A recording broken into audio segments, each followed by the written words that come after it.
welcome to our COVID-19 update, where we'll be speaking to the Minister of Health, the Honorable Dr. Frank Anthony. Hello, Minister. How So, are I'm good, thank you. So, today, I want to speak a little bit about education. I know the Ministry of Education would have been speaking continuously to the Ministry of Health, to be guided on the reopening of schools. Can you give us a little insight into that? Well, we have a committee between the two ministries, and they have been constantly assessing the situation dealing with schools. And based on the technical guidance that Ministry of Education would have received from the technical committee in the Ministry of Health, I think they're following those technical guidances. Um, we know that our students have been out of school for a while. Some of them, they had limited in-person classes, and we would like to really return to um, school. However, we have to constantly monitor the situation to make sure that children can go back in a safe environment. We have, as you know, been working on the rollout of vaccines. We haven't been able to cover teachers as yet, but as we get more vaccines, teachers are certainly one of the priority groups that we want to look at. So hopefully as we get more vaccines, we'll be able to offer that to teachers to make sure that they're also immunized and protected. Okay, because I know the Ministry of Education would have announced that last week that they're hosting the National Grade 6 assessment in August.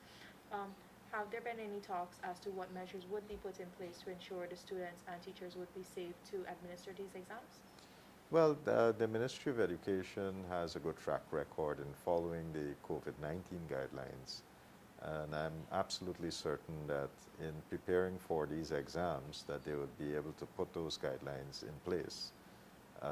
It might be that they have to use a larger space and have more invigilators and so forth because you have to maintain the distancing.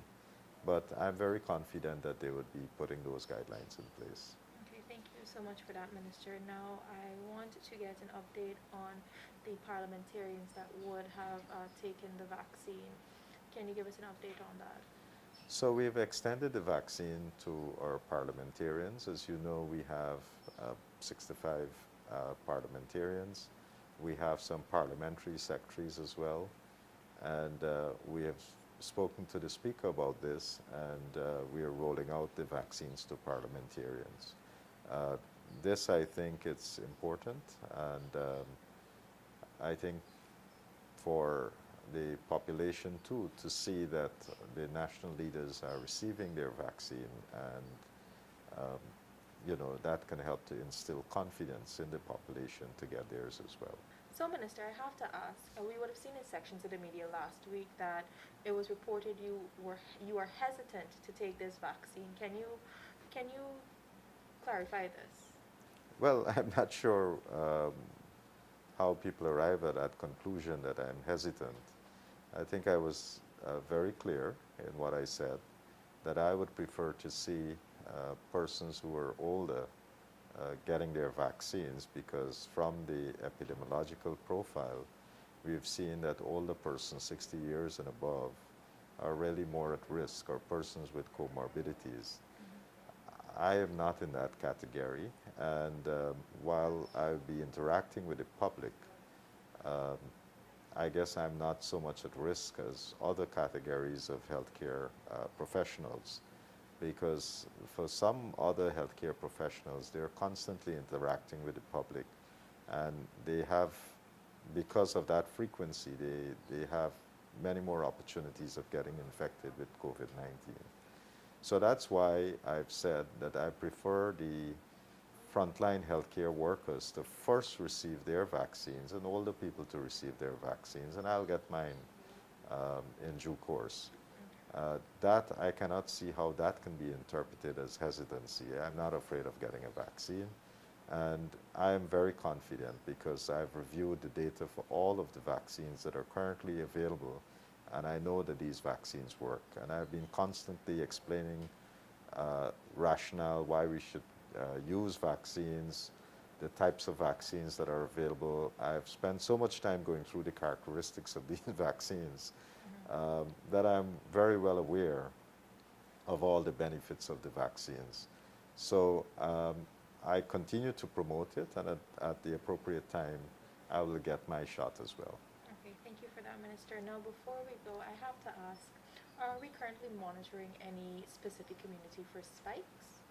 Yeah, we continue to do that. As you know, we have regional task force that have been constantly looking at the different regions and seeing the types of cases that we have. We have more capacity now to do testing.